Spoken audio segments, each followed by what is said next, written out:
Hi, everyone. Welcome back to another live session. As always, thank you so much for being here, for showing up. Love coming and chatting with the community. So, we're going to probably start off a little bit slow today. If you've been in any of these live sessions recently, you know we're kind of getting off to a slow start, but we've started to build some momentum with our small audiences this year. So I will hang out as long as the questions come in. And so let's chat about a number of different things. So let's just prompt. I'm going to do a quick prompt to my services. I don't want to spend too much time there. If this is your first time here, my name is Jeff Sipe. The business is practiceinterviews.com. I do interview coaching, negotiation coaching, and we have a free a discounted offer. If you use the coupon code TIME today, you get 100 off of our interview mastery course, and people are having a lot of success with that course. Lastly, again, I know we're kind of starting slow, but I'll be launching my new business next Monday, which is going to help more on the corporation side with hiring practices and interview strategies. So again, I can see we don't have a really big audience today, but I always want to push and make sure that I'm showing up every single Tuesday for the audience. So as long as questions come in, I'm happy to hang out and spend some time. And so I did want to spend just a few moments talking a little bit about AI and what are the true benefits of using AI to help with your interviews. So the video I did last Monday, and obviously I've done a lot of videos. I've done over 300 videos, and I think the one I did last Monday is literally one of the best videos I've ever done, and it's because it really helps how we utilize AI to remember some of the pieces of our behavioral answers, and that feels weird, right? It feels weird to say, well, Jeff, how can AI fill in the gaps of something that happened to me? Well, we utilize AI to bolster our memory because when we're running a project, program, or initiative, sometimes there's very common steps and we just forget what these steps are. So it's really important to utilize AI for behavioral just to say, okay, if I was doing infrastructure modernization for an enterprise customer, like what are all the things I need to consider? And then you might have forgotten a few of those items. And then, of course, on the open-ended side, it can really help with clarifying questions and really building strong frameworks. If you're not utilizing ChatGPT as part of your interview prep, it's a missing piece. It's a really fantastic piece that's come in recently, and utilizing these AI tools is going to help you have tremendous success in the interview process. So it's something that I'll probably dive into a little bit deeper today with our small audience, and we can chat about it. And obviously, throw questions my way if you have any questions about how to utilize AI. But this really goes in all facets. It's not just behavioral and open-ended questions. You can use ChatGPT to help with your resume. You can even get some good LinkedIn suggestions. I mean, it's really endless. So great opportunity to learn. Again, I want to be really like forthcoming and open with the audience. I mean, it's a little strange for me to go live with small groups, but again, I want to continue to show up as much as I can. So I'm going to show up as long as the questions come in today. If you like what we're doing today, smash that like button. If you want to subscribe and you haven't before, I go live Tuesdays at 10 a.m. Pacific time, and then I'll release a new content video every other Monday. So let's dive in, even if it's a comment, even if it's something that you saw in the news that's going on that you want to share that's interesting, anything that you want to share what's going on in your world or any context. It doesn't always have to be a question. Sometimes just providing value for the other people in the community is really helpful as well. All right, let's dive into the one question we have. And again, I'll kind of just continue to talk and keep the flow. Last week we started really slow, but we picked up some good momentum and had a good hour and 20 last week. So hi, good to see you. You have a question about keeping a position on hold after all the interviews are over. Is this common in Google, or is this due to the current situation? Positions on hold are common in any scenario, but in today's time, it's been a lot more common to put positions on hold, and just all the indications and everything I'm seeing and hearing from the community is that there is some reprioritization going on. And the latest data point that I saw was that they're thinking they're going to have their act together on a number of these roles by mid-March. Do I believe in that timeline? Maybe. It might happen. But just based on how slow everything's been, it's just really, really hard to tell how long it's going to take. But the biggest thing to remember always with any position that's on hold is you absolutely want to make sure that you are building that cadence with your recruiter. And so it's something that we talk a lot about, but while it's on hold and you just want to say, hey, like I want to touch base with you once a week, once every 2 weeks, once a month for a position on hold, maybe too long, but I want to build the cadence with you, but I want to also be proactive and have an opportunity to follow up with you. What's an acceptable check-in period of time? Because that way we're basically getting permission from our recruiter to say, okay, check in with me every 2 weeks. So we get that permission. But the other thing is we stay top of mind for them. And so sometimes the candidates that just go away, as a recruiter, especially at a company like a Google, like they'll just forget, right? They'll just forget about you. So I know that sounds really bad, but this is a control item. So in the process, as much as we can, we want to take absolute control of the situation as much as possible. That's the answer to that question. Again, as the audience kind of warms up here, it's just been such a slow roll with these lives. Like it feels like it takes a little bit of momentum to keep it going. So I'm going to believe in that momentum, and we'll just hang out as long as people want to hang out today. Hey Jeff, loved. Oh, you know what? I didn't even put this in there. I am so sorry. I'm a little off today, I guess, but I hope that answered your question. Thank you so much for being here. I appreciate it. Another one, please. A benchmark compensation for a L5 non-SWE role in India.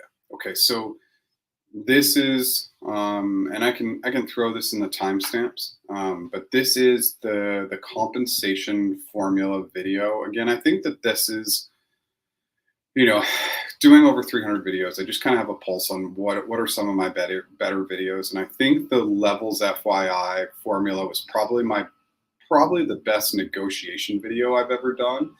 And so I just want you to go into levels.fyi, look at what software engineers are making in India and times that by 0.7. So what I want you to do is look at the last 10, 15, 20 L5s that were hired as software engineers in India, take the average of those 10, 15, 20. What's that average number for total comp? And times it times 0.7.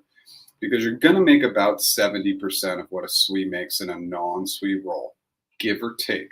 But that's going to be a very, very good formula for you. And in India, there's a ton of great data on software engineers and in most markets. This is such an underrated tip. You are going to get such a great idea of what you should be making. And then what you do is you say, okay, maybe the average of these 10, 15, 20 software engineers, that's probably a good anchor. It's about 30% over what you probably make. So you want to come in with that high anchor. They're going to tell you it's too high. That's okay. But with the non-SWE roles being at 70%, it not only shows you that what you'll probably likely earn at that 70% of a SWE, but it also shows you a very, very good anchor too. I hope that helps. Let me know if you have any additional questions on that. Hey, Raul. Apple and LinkedIn have started layoffs. Unfortunately, it's mostly recruiters for LinkedIn, and Apple is starting with contractors. Okay, so if this is your first time here and you've never hung out with us before, Raul is our data guru, current Google employee. And if you haven't joined our Slack group, go to practiceinterviews.com. Our Slack group is completely free. We have almost 4,000 members in there providing lots of good data and information. And remember, it's slow. I mean, it's slow for all of us, for us YouTubers on these lives, on the Slack community. I mean, it looks very, very different than it looked, back last year. We'd have 200 people on the live, and, the Slack community was robust. I couldn't even keep up with all the comments. Everything's just slowed down quite a bit. But let's talk about this. So the percent of people who have been laid off, I think I did a LinkedIn poll on this. I think it's got to be 25% plus of all the tech employees that were laid off were recruiters. And I don't know where all of them went.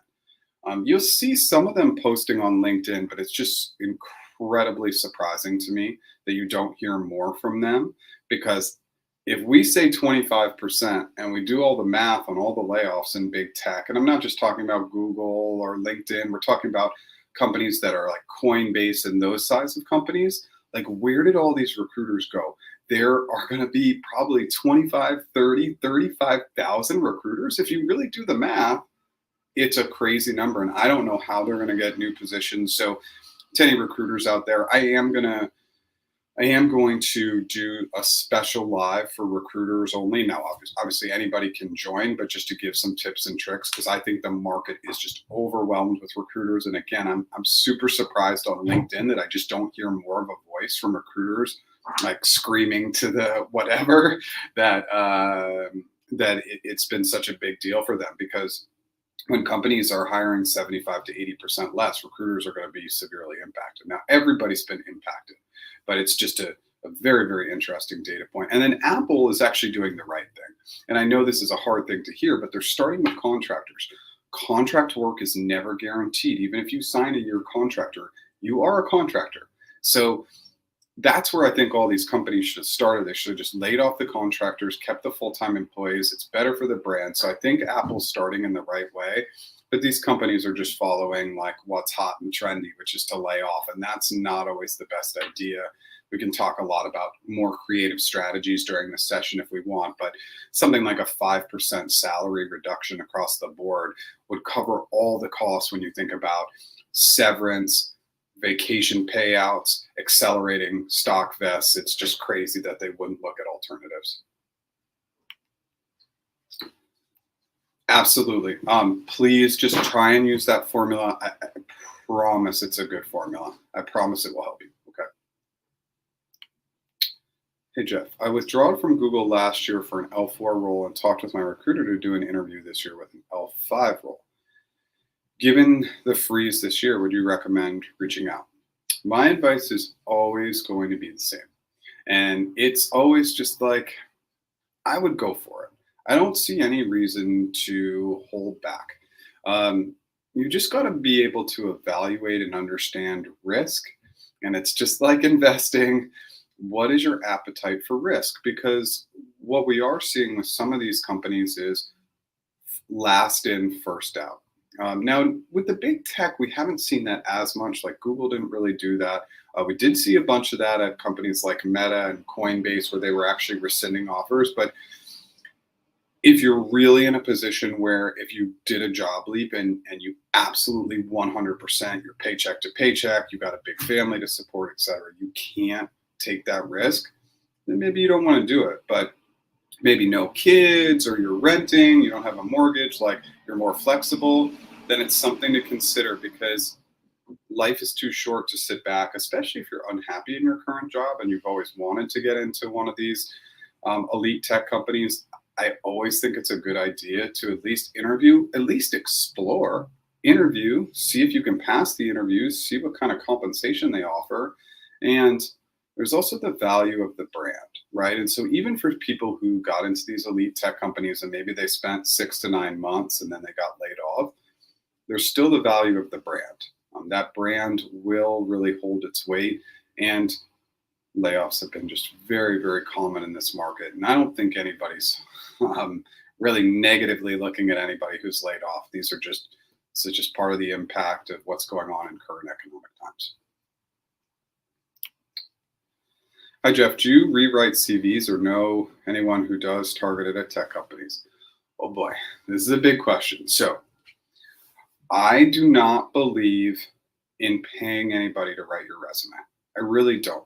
Do I have people pay me to do it? Yes, but I massively push back before they'll do it. So if anybody wants to get their resume or LinkedIn tweaked or do any sort of just like strategy sessions, just book a practice interview, put it in the notes, and I'm happy to do it. But here are the free resources that I've created for you so you don't have to do that.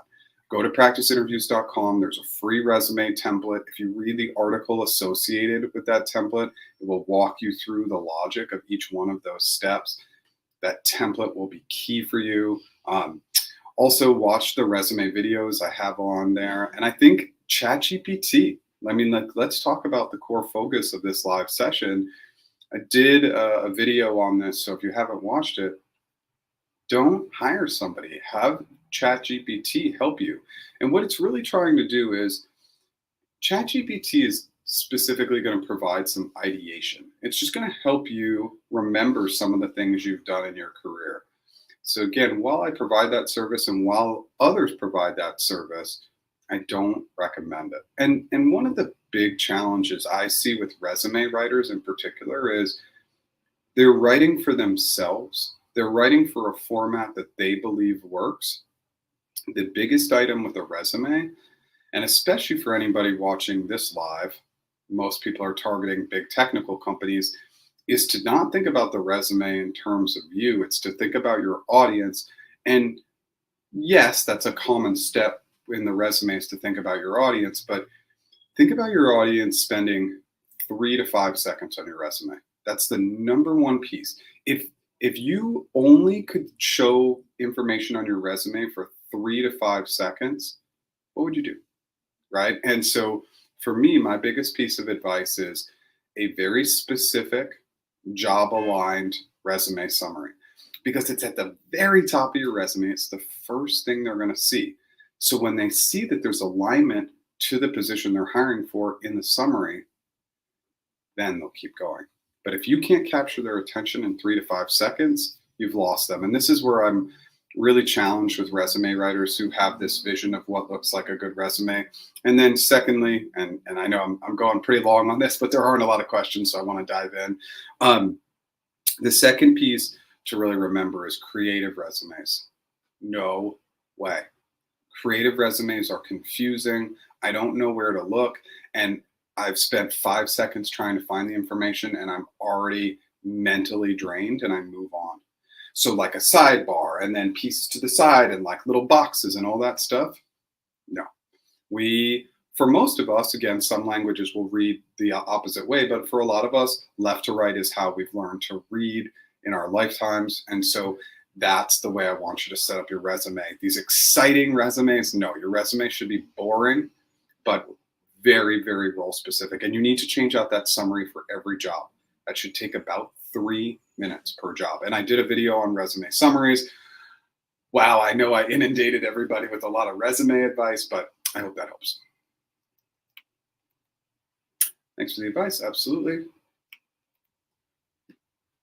Absolutely. Would I recommend LinkedIn Premium for job seekers? Yes. So yes, I would, because first of all, it gives you the opportunity to send more in-mails. It's a relatively small investment. I mean, I want to be really respectful of the fact that I know things are pretty tight right now for people, but at $100, 120 US, like if you're taking full advantage of it, there's also tons of like free content, free courses, all that stuff. And the LinkedIn learning stuff is pretty good. So you can really take advantage of that. And then the one kind of missing piece that I don't know that I've ever talked about, but I think is really important in your job search, is the premium allows you to see who's looked at your profile. This can be a great opportunity to double down and say, like, be really forthcoming and say, somebody who saw your profile, say, Sue, I saw you were looking at my profile. I really love your background and your company, and I saw a really cool article on machine learning that I wanted to share with you. Enjoy it. So sometimes by looking at who's looked at your profile, because that's something that's involved with the premium LinkedIn subscription, it can be really helpful from a networking perspective. Just see who's looking at your profile. Your LinkedIn profile is not as good as it needs to be. I will push on this time and time again. I haven't done a LinkedIn video in probably, I haven't done a LinkedIn video on YouTube in probably like 2+ years. So that's going to be the next video on Monday. I got to double and triple and quadruple down on this. The only reason why I got the job at Google was because I had a good LinkedIn profile that when I started recruiting software engineers, I added it to my profile. And it wasn't long after that that Google contacted me. LinkedIn does the work for you. So having a great LinkedIn profile, and I can tell you as a YouTuber, literally nobody watches the LinkedIn videos, but those are the ones that will make you tens of thousands to hundreds of thousands to millions of dollars more in your career. And it's very, very simple. So I'll keep pushing on that, and I'll do a video on that next week and really get into some of the new bells and whistles that LinkedIn has come out with since the last time I did it. A friend connected me with a hiring manager at a startup that I'm interested in applying for. For this upcoming informal chat with the HM, do you have any advice for this type of chat? Absolutely. There is nothing informal at all about conversations with hiring managers, meaning you need to come in with extreme excitement and enthusiasm and energy. I will not hire somebody who's super low energy, right? So we got to get up. Now, I strongly recommend that you stand up. I stand for these lives, so I have much, much better energy. I have more pitch. I have more tone in my voice because I'm more energetic by standing. So I recommend you stand. I think it is critical that you know the answer to tell me about yourself and why the company. Those should be 1 minute or less. And it should really focus in on a rule of 3. Now, lastly, be prepared for any behavioral or open-ended question, even in an informal chat. Also have great questions. Some people don't like my questions, but my questions are very targeted at them. What do you love about the company? What do you love about your role? What do you love about the team? What's the coolest thing you're working on right now? It's very positive and has them talking about themselves and their team when they end the conversation. So what does that mean? When they hop off the video or they hop off the phone, they end up liking you more. And there's all sorts of tips and tricks for questions to ask at the end of a conversation, end of an interview, but that's my strong, strong recommendation. I hope that helps.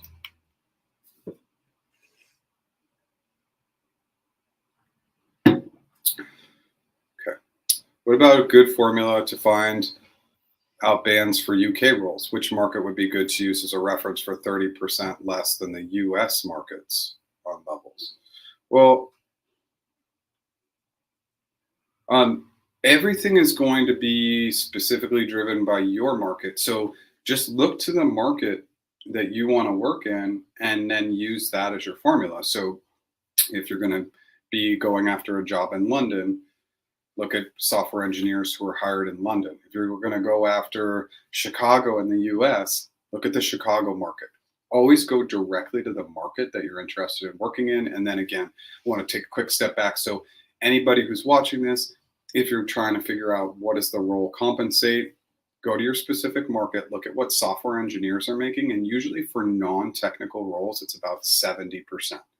But you're going to take the average of the last 10, 15, 20 people that were hired at your proposed level or the level you'll think you'll be at, take the average of those and times it times 0.7, and that's a likely comp that you'll make. And then, of course, whatever that number, average number is, that's probably a pretty good anchor. How about highlighting keywords? I'm assuming we're talking about in a resume. Yeah. I mean, it's not something that I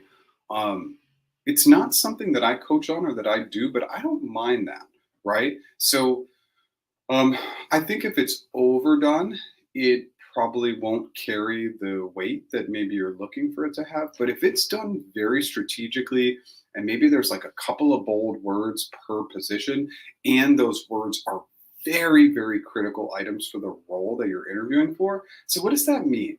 Again, I know I'm kind of diving in and spending a little bit more time on these questions, but you build your resume, you build your shell summary, right? And it's just that your summary is very, very specific. It can't be like hardworking, good communicator, project. It could be project management, but it's got to be very, very specific skills. But then when you look at a job description, you throw that job description into ChatGPT and you say, what are the 5 most important keywords from this job description?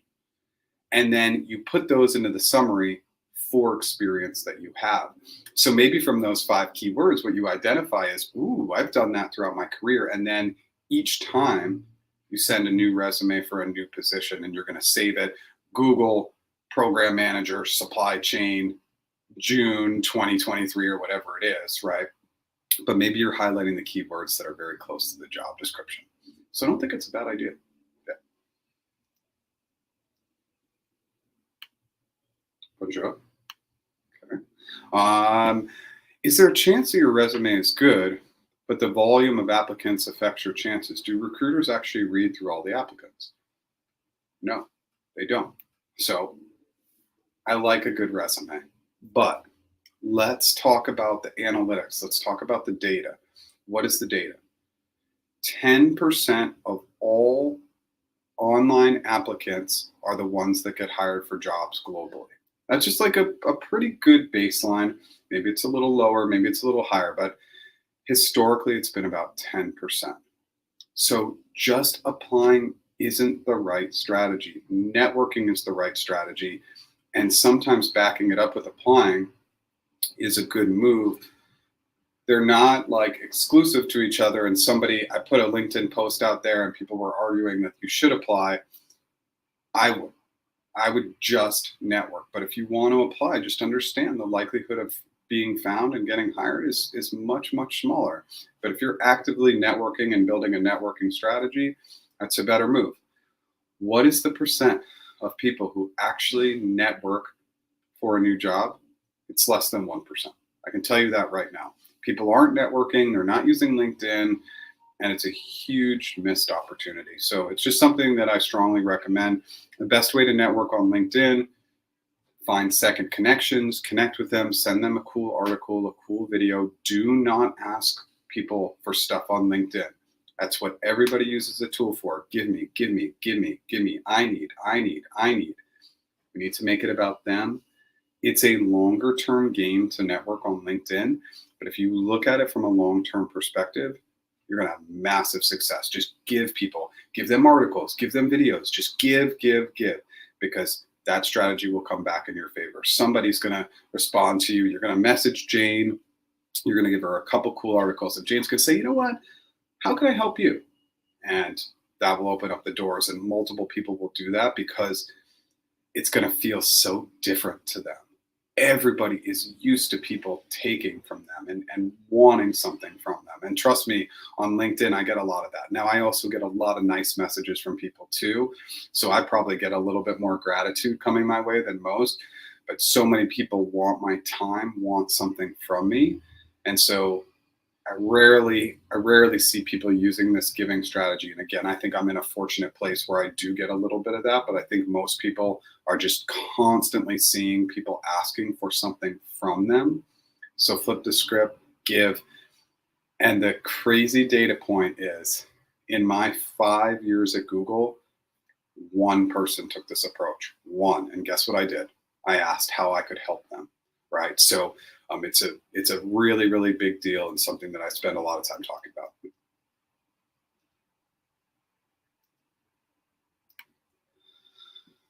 Oh boy. I would need to throw that into Google Translate, or if you can, that would be great. I appreciate it. Do you have a better chance of meeting the recruiters in person? No, I don't think you have a good chance of meeting anybody in person these days, honestly, unless that's what they prompt or push towards. But meeting recruiters in person, no, I don't think that that's a viable solution. It's just really, really, it's tough to get a recruiter to even respond or talk to you. So meeting in person, that doesn't happen. I mean, I used to do that in the agency world, meet people in person all the time. If you can get them to meet you in person, great. If you offer to buy them a coffee or I don't know, a donut or something, then maybe, but I don't see that as a strategy that works, but it's worth trying. Do you have any advice for those transitioning to a new industry, B2B to B2C? Yeah, it's two things. Really focus in on your core foundational skill sets, right? Like don't overthink the B2B to B2C because it's like the core skills are going to be very, very similar. And then learning. I mean, I just think if you're going B2B and you're going B2C, just learn as much as you can. Watch YouTube videos, go on LinkedIn Learning, look for articles, even throw some questions into ChatGPT. What should I know when working in B2C? Just a constant learning approach is going to be incredibly valuable for your success. So it's something that I strongly recommend. I hope that helps. What are the prospects and the process for internal movement at G? So, Raul, it's a great question. Typically, what I saw in my time there, and I think is still going to really hold water, is for your first move, especially, usually 2 years. I just think that the first year is all about, and obviously these are different times, but the first year is all about getting your feet wet, right? Like really understanding the environment, the culture.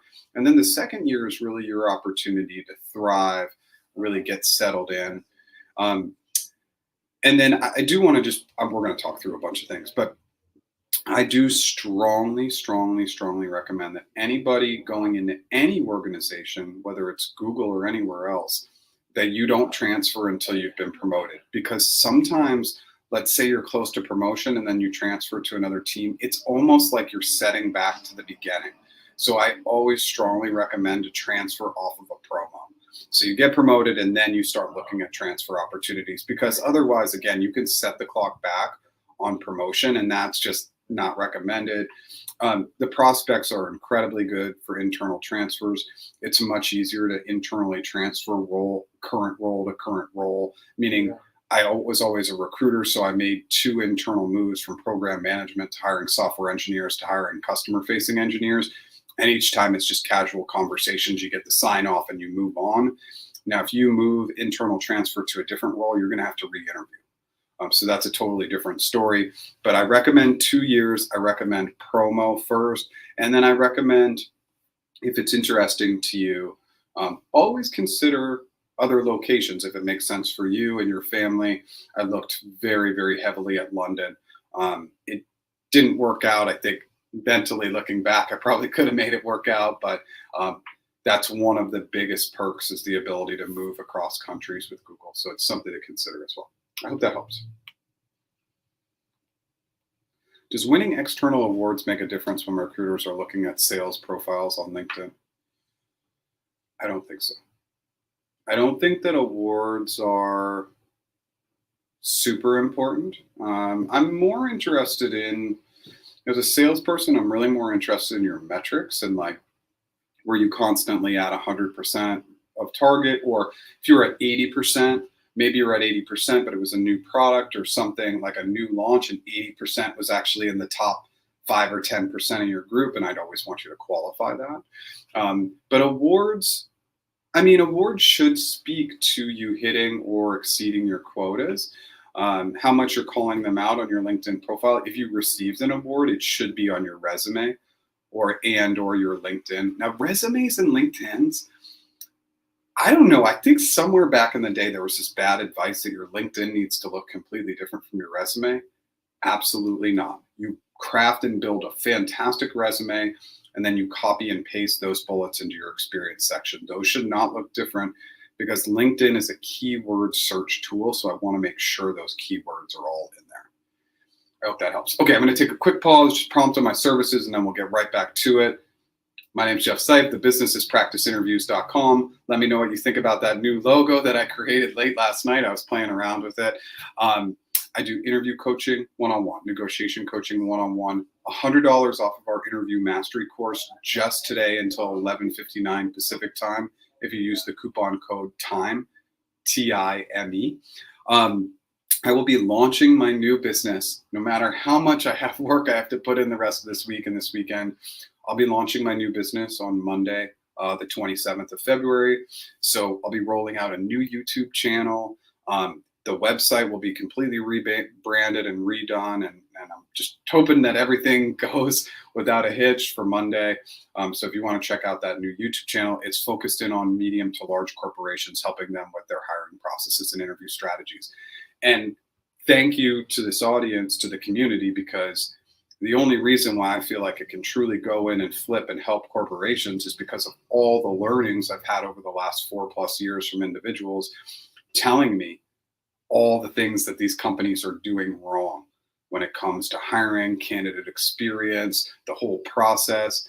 I wouldn't have been able to start this new business without you. And I do need to start this new business because for any of YouTubers in this solo space, it's been really, really tough lately. So it kind of had to happen. One of this that I found ChatGPT very useful is if you ask to give you the 30 or 50 or 100 most common questions on a topic with answers, say specific programming language. Absolutely. It's endless the ways that we can use ChatGPT to help with our interviews.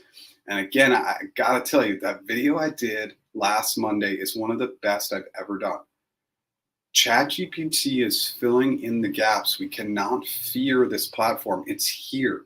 This is where we're at. It's not going to change. AI is not going to just be a flash and go away. This is the world we live in. So we got to figure out how to utilize it. And for interviewing especially, it can really, really help us from the behavioral side. We just forget stuff. So if we're doing informal, for example, what are all the steps if we're doing infrastructure modernization? Like, what are all the steps? We might have totally forgot to talk about compute or networking or storage, and it just fills in the gap. And it's like, oh, I need to talk about how that was critical with stakeholders. So on the behavioral side, it can fill in the gaps.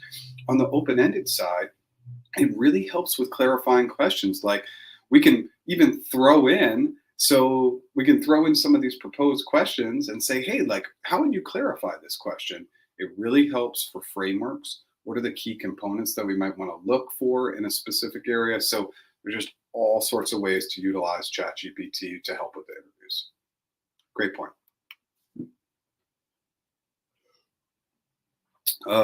I don't think that the layoffs are done.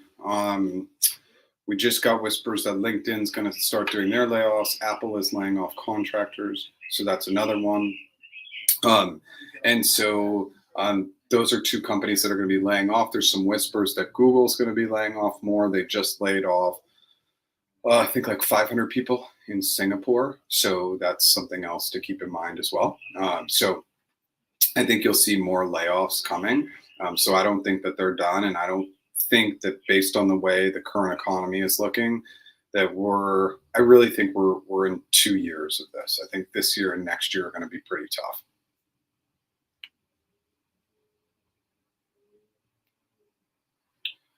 Are interviews for internal transfers as extensive as being externally hired if you move roles? So if you're going from a software engineer to a product manager, yes, you will be tested the same way they are because it's a brand new area for you. And there's some legality for that. And especially at Google, like, they're really going to follow the legality. So they are going to test you in the same way that they would test an external candidate and give equal weight to both, even though if you've performed well at Google, I think you should have an advantage, but they don't really see it that way.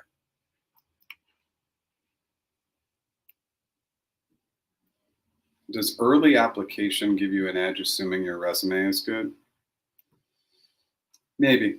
Yeah, I mean, there's always sometimes an advantage to being first in, but then sometimes you get your application in early, you're one of the first people to hire, you have an indecisive hiring manager, and you interviewed first, and then you're not as exciting as the person who interviewed last, even though you're better. So there's lots of different ways to look at it. Again, I like the networking strategy more, but there sometimes can be an advantage to applying first. So should you have those alerts on for when new jobs pop that are a good fit for you? 100%. I'd recommend that, whether you're setting up alerts through Indeed, setting up alerts through LinkedIn, or even some of these career sites might have some. I don't really know. I'm sure they do. I've never looked for it, but get those alerts set up for sure. What does Google HM look for in a candidate during team matching? Can they not make a decision based on candidates' interview feedback and resume? They don't ask role-related questions and still reject the candidate. All right, so let's parse this. Let's break this apart. So, what does a Google hiring manager look for during team matching? They're 100% looking for communication skills and fit, and not only a fit with them, but how are you going to fit in with the team? And again, you gotta stand, you gotta have good energy, excitement. I really truly believe that in the team match phase, some people are probably coming in flat. And I'm gonna hire the person who's a little bit more energetic, a little bit more excited, not like crazy, but get that energy level up. Um, they absolutely are making a decision based on your feedback, your resume, and your interaction with them. So it's all three. So they're making a decision based on all three of those items combined. Um, Sometimes they won't ask anything role related. Tell me about yourself. Why Google, for example. They're going to tell you a little bit more about the role, and then they're going to ask you to ask questions. The role related questions have already been asked in the interview, so they already have that data point. So just something to keep in mind, right? Some will not ask any questions, and I would say more than half of team matching isn't really about challenging you. They already have good interview feedback on you. They're trying to get to know you personally. Now, lastly, you have to ask fantastic questions at the end because that shows excitement, engagement, and don't challenge hiring managers in that call. I think that's a really bad idea. I think that works out in a very small percentage because it's a negative. It brings them down. At the end, we really want to be able to bring them up, right? So what do you love about the company? What is the coolest thing you're working on? What do you love about your role? What do you love about your team?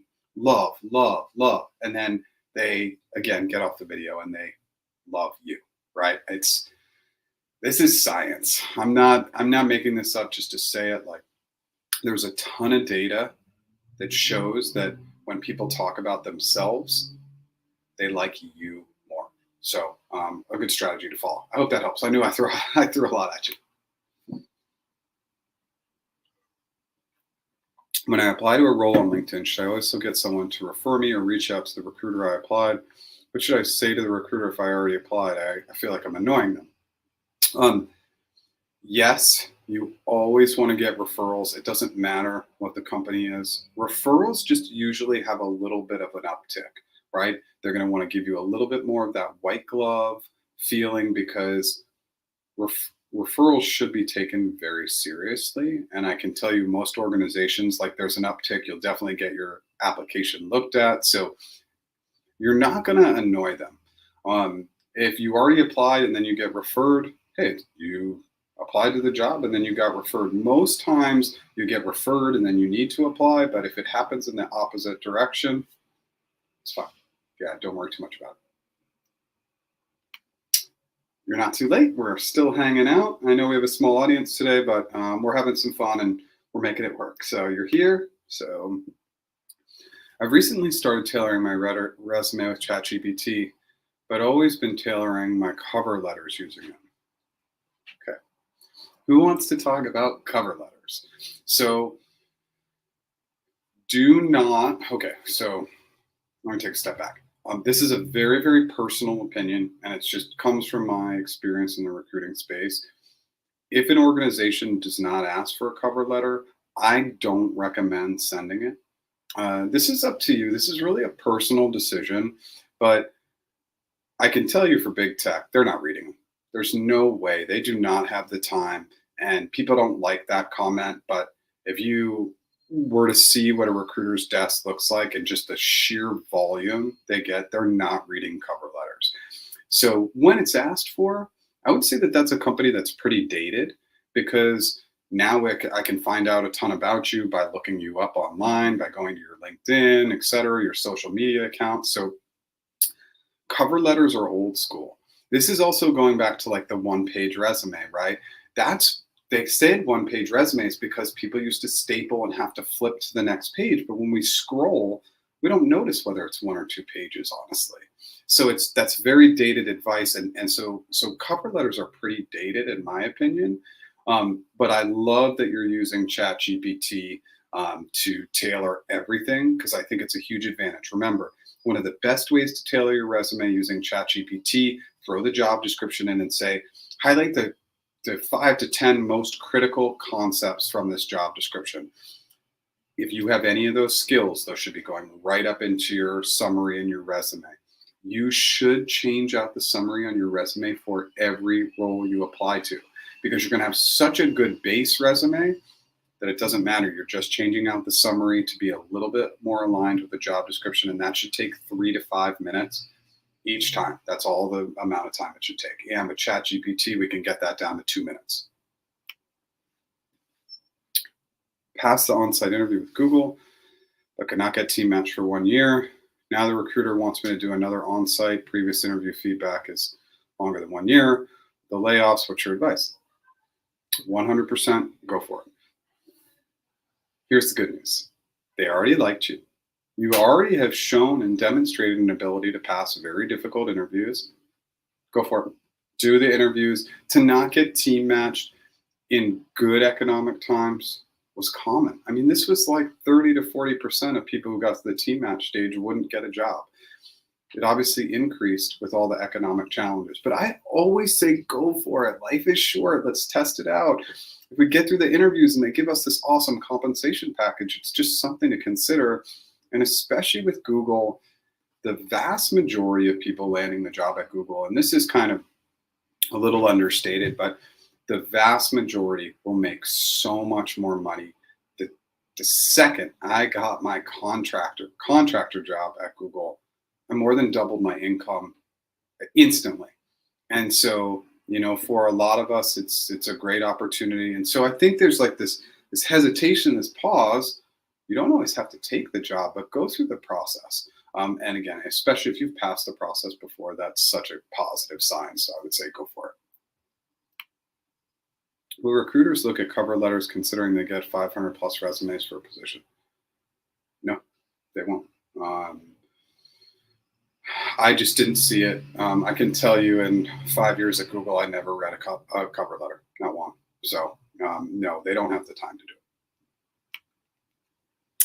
Don't you think RRK questions would be pragmatic if someone's moving from a TAM to a TPM?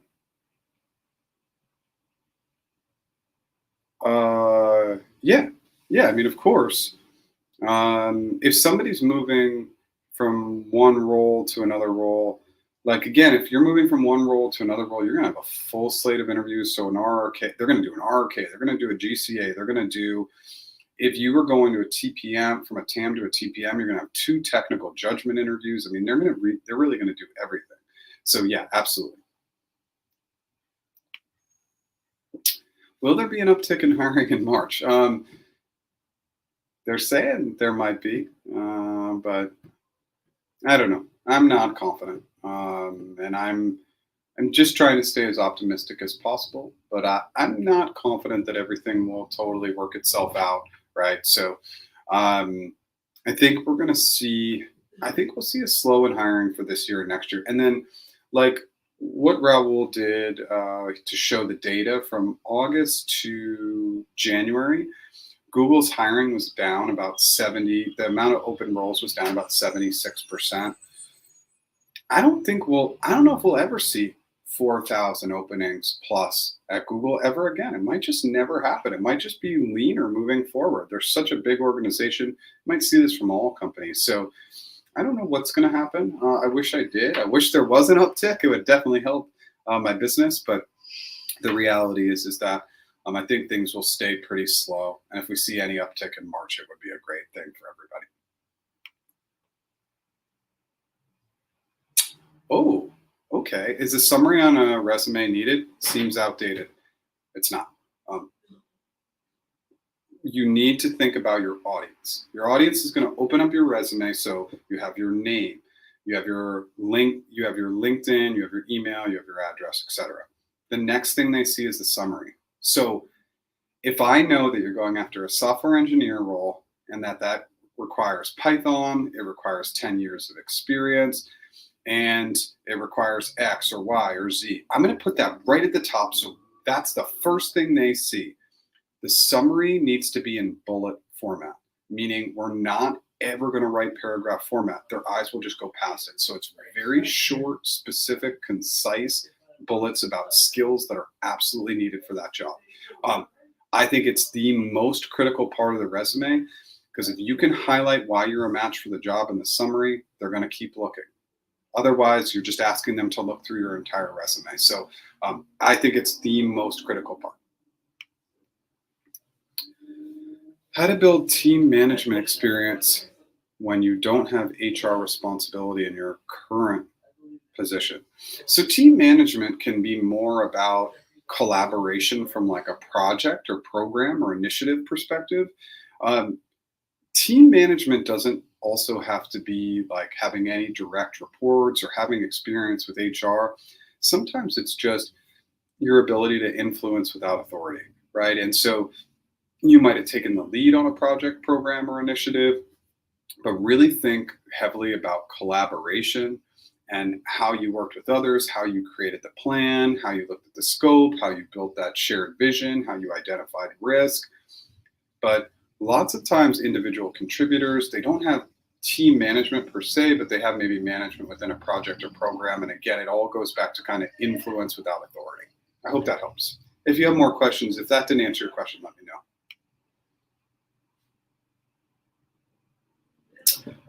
Economy will be better in 6 months for non-FANG. Okay.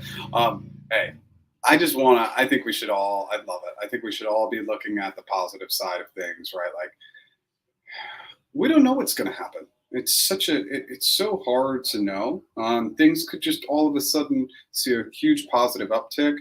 And, even the best economists just can't plan for everything. I mean, between COVID and all the climate issues we've had and political unrest. I mean, it's really, really hard to predict, but I like the positivity. I hope if it happens this year, that would be great. And thanks for the good luck. Do you think resume writers who rewrite your resume and LinkedIn profile really have a strong positive effect in boosting your hiring chances? I don't. I think that there's so much good data and information out there that you don't need them. Um, Again, this is like if I rarely take clients in these services because I push back and I say, all the data's out there. I am going to do a 2023 LinkedIn profile screen share for the video next week. I'm just going to kind of dive in and go through all the bells and whistles and everything. I'm just going to probably pull up my profile and take you through every single step of my profile. LinkedIn is constantly changing and evolving, and I'm updating my LinkedIn profile constantly. Now, while I don't think that the user experience on LinkedIn is great, I think there's some UX UI challenges with LinkedIn. They've always been there, but I think as a tool, look, it's a monopoly. This is what we have in the workspace, so you've got to spend time there. But I don't really recommend hiring somebody for that or your resume. I think there's so many good tips out there. Go to practiceinterviews.com. Use that resume template. It's simplistic for a reason. All the bells and whistles and throwing all this stuff at your audience on your resume, it overwhelms them. It causes them to shut down. Now, on the LinkedIn side, again, it's constantly evolving, but I just see so many mistakes on LinkedIn. And again, because we're running slow on questions, I'll just kind of highlight I've really been wanting to do a LinkedIn post on this, and I don't know how to articulate this. This is going a little off track, so stick with me. But it's just been really interesting because I do spend so much time on LinkedIn to see how poor people's profiles are, and that it really takes almost little to no work to do it. And I see a lot of it from the entrepreneur side, where people run a business and they haven't created a website and then haven't put that company logo into their LinkedIn profile. It's crazy how easy these things are. Why people don't spend more time on LinkedIn, it just shocks me. Your resume is your resume, but it sits on your computer, right? It sits in your Google Drive, or it sits on your desktop or whatever. LinkedIn can work for you in the background. And if you get those keywords in there, you get that great profile picture, you have a nice banner, you have all the things that are going to attract your audience, you will get reached out to. So your resume is kind of reacting to the market and applying, whereas your LinkedIn profile is proactive and allows people to reach out to you. So I know that I'm digressing quite a bit today, but I hope that helps. Were you able to find the criteria for layoffs at G? My sources say it was heavily team driven and not performance driven. I think it was heavily role driven and team driven, 100%. I would strongly argue that there was some performance stuff in there as well. And I'm not talking about performance in terms of poor performance. Well, sorry, that word didn't come out correctly. Poor performance. I think what I saw was tenured Googlers, like 7, 8+ years, who were meeting expectations but not really excelling or hadn't shown a lot of acceleration lately. Saw a lot of those people get laid off. So I think it was like their career kind of came to a little bit of a standstill and they got let go. I know that in multiple cases that was the case, and it was probably the right move for Google and the right move for that person. They just needed a change. They needed to move on. But right around that 7, 8 years plus, I think was performance based and not about not meeting expectations, about meeting expectations, but kind of staying flat in their career.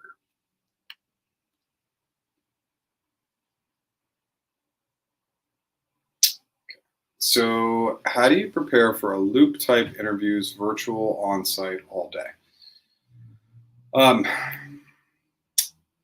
Breathe. A lot of times it's about your breath work. So let's talk about a setup of the day. Let's say you have like a full slate, 5, 6 interviews. If you have 5 or 6 interviews, you need to shut down your brain for an hour before those interviews. Listen to meditation music, just get very, very calm. Prepping right up into the interviews is going to take brain capacity. You cannot use up that brain capacity when you have that many interviews. Asking for breaks, even if you don't need them. So let's say they got you back to back. After the first interview, you're going to say, the second interviewer comes on, wants to dive in, say, unfortunately, I didn't have a chance to go to the bathroom, or can I grab some more water? I know it's going to chop into our time. I'd really appreciate it. So constantly trying to build in those little breaks. Also, your brain is simply not capable of coming up with the perfect answer in under a second every time.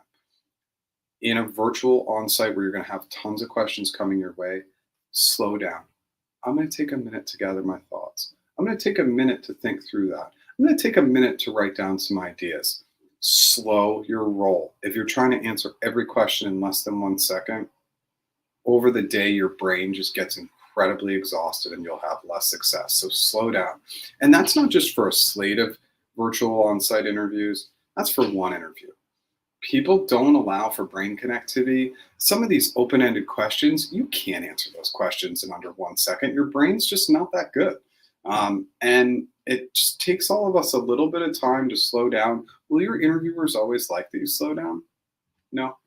But you'll give better answers, more concise answers. And let's say you took a minute, for example. You probably get that minute back because your answer will be more concise and organized. Can you touch upon the 5 performance ratings at Google? Yeah, absolutely.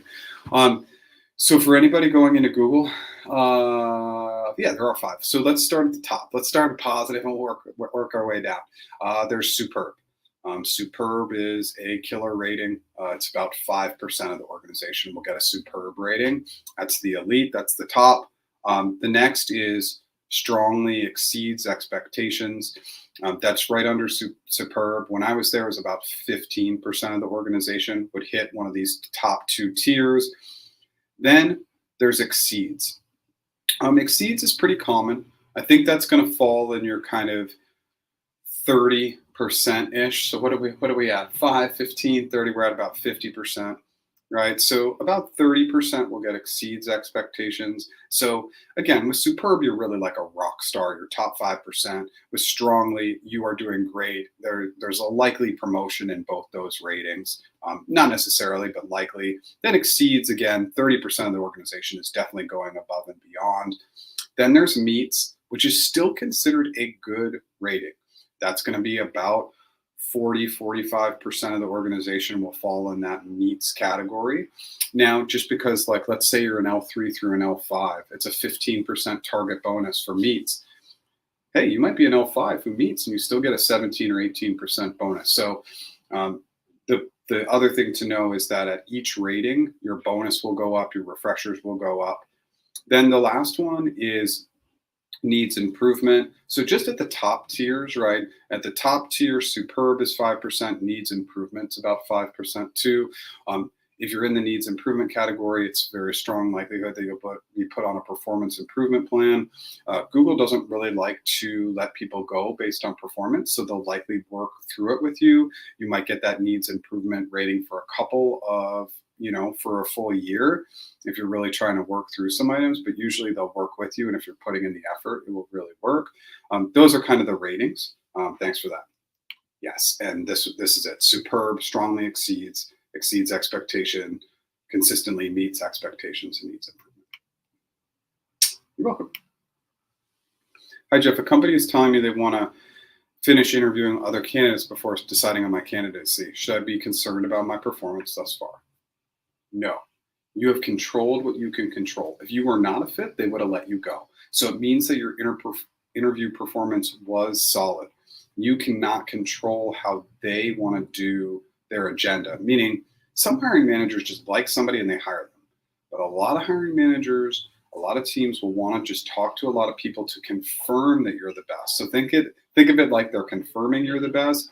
Don't look at it as a negative. If your interviews hadn't gone well, they would have just let you go. There's no reason to hold on to if you didn't do well. I've heard that most Nooglers get CME in their first year. That's correct. Most get consistently meets, but there are no rules, right? There's always an opportunity to get exceeds in your first year. You just got to push the envelope.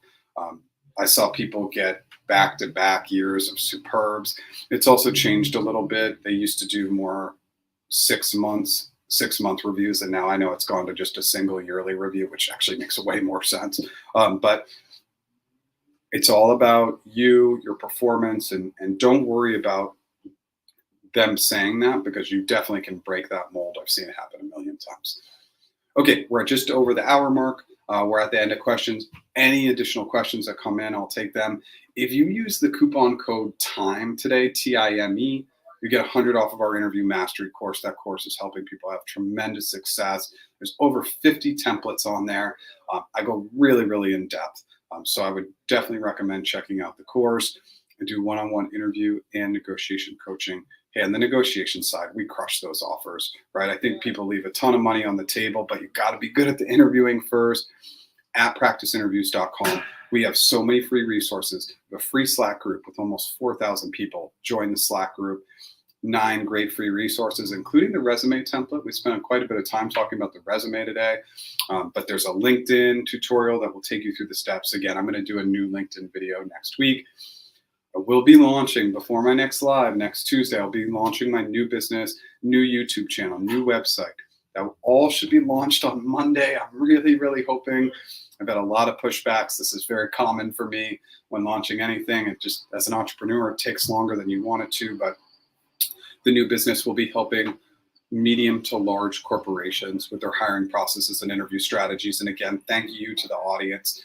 I would have never gotten there without all the data and input that has flowed in from working with individuals over the last 4 years. If you like what we're doing today, smash that like button. If you've never subscribed, new content for individuals is every other Monday, and then I go live every Tuesday, 10 a.m. Pacific time. What would be your tip for Nooglers to excel in their roles? Big fan of internal networking. I went crazy with internal networking. I made sure that everybody knew who I was, what I was working on, and I made myself very available to help. Because when you talk about promotion's kind of like branding. So I know when I went up for promo, so many people knew who I was. Your hiring manager does not make your promo decision. It's a committee. So when they went into that meeting and people were talking about promoting me, everybody knew who I was because I had worked on some really good internal projects. I had done a lot of good work that had built a buzz about me. So network in your group, outside of your group. Do virtual lunches with people. Anything you can do to expand your network is going to be great, because ultimately, when it comes down to it, your name being recognized in a promo committee will actually help you get promoted. You got to back it up with the good work, of course, as well. Thanks for chiming in so much, Raul. I appreciate it. I appreciate you always keeping these lives going. And again, for anybody who hasn't joined our Slack group, Raul, he posts so much great, fantastic content in the Slack group. So it's really valuable. I think we're at a good stopping point. Thank you so much for being here. I'll be back next Tuesday. I hope that at that point, I can talk a little bit about the business launch. We can have some fun. Thank you so much for being here. Have a great day.